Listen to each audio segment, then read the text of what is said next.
Ukraine की राजधानी Kyiv में जबरदस्त बमबारी के बाद आसमान धुआं धुआं हुआ।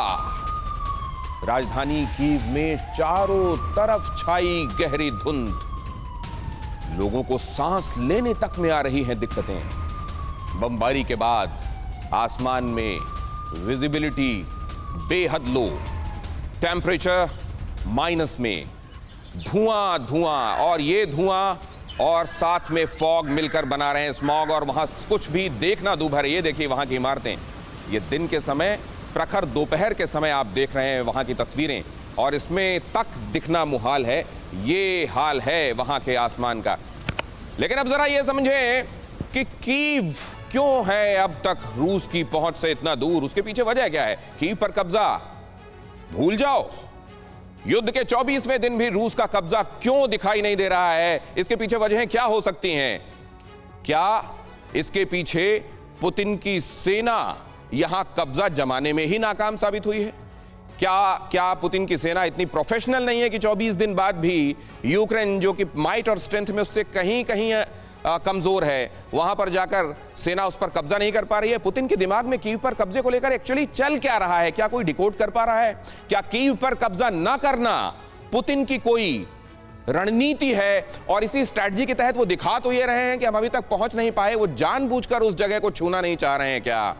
ये समझना बेहद जरूरी है। ये समझेंगे हम अपने मेहमानों से, लेकिन उससे पहले जरा ये भी देखिए जेलेंस्की का चक्रव्यूह कितना सॉलिड है। क्या जेलेंस्की ने चक्रव्यूह ऐसा बनाया हुआ है कि ये चक्रव्यूह भेद पाना, ये चक्रव्यूह जिसके तहत उन्होंने कीव को सुरक्षित किया हुआ है, ये चक्रव्यूह जिसमें कीव से ही वीडियो बना बनाकर वो डाल रहे हैं, क्या वहां पर पहुंच पाना रूस के लिए मुश्किल साबित हो रहा है? 30 ठिकानों पर से कब्जा वापस ले लिया है। 70 किलोमीटर दूर तक रूसी सेना को खदेड़ दिया है। रूस के घातक हथियार नेस्त नाबूद कर दिए गए हैं। रूसी घेराबंदी पर जेलेंस्की की धमकी पीढ़ियों तक की याद बनी रहेगी। ऐसा बदला लिया जाएगा। कीव की तरफ मत आओ, यह बात जेलेंस्की ने एक बार फिर से साबित कर दी। यह क्या दिखाई दे रहा है? एक तरफ से कीव को पकड़ने की हसरत, दूसरी तरफ से कीव पर ऐसा तगड़ा रेजिस्टेंस कि 24 दिन बाद भी हाथ खाली हैं। ये क्या इत्तेफाक है? ये प्रोफेशनल अप्रोच में कमी है? स्ट्रैटेजी में कोई चूक है? या एक्चुअली स्ट्रैटेजी ही ये है कि दिखाई वो दे जो असल में है नहीं? एम्बेसडर गोयल, देखिए, दो चीज़ें हैं यहाँ पर मेरी समझ में। एक तो पुतिन ने वाकई में यूक्रेन की जो डिफेंसिव कैपेबिलिटीज़ हैं उसको अंडर एस्टिमेट किया। वो भूल गए कि यूक्रेन की सेना को नेटो से ट्रेनिंग मिल रही थी, और इस वजह से नेटो की ट्रेनिंग से और जो आर्म्स उनको मिल रहे हैं नेटो कंट्रीज से, उसको उन्होंने अंडर एस्टिमेट किया। एक तो ये बात है।